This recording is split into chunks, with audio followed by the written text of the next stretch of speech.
Pengisian penjawatan di Hospital Sri Iskandar adalah dibuat dengan menggunakan waran penjawatan Hospital Cangkat Melintang dan waran penjawat Hospital Sri Iskandar.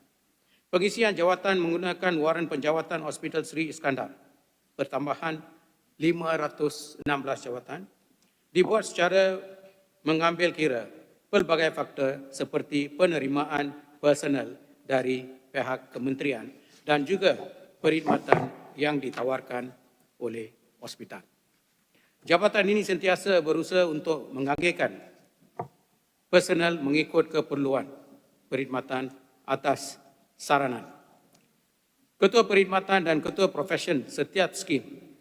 Sehingga kini, jawatan yang diisi adalah sebanyak 180, manakala masih terdapat 337 kekosongan yang menerima personal dan pengisian dari masa ke masa berdasarkan keperluan yang dikemukakan oleh ketua perkhidmatan dan ketua profesion setiap skim.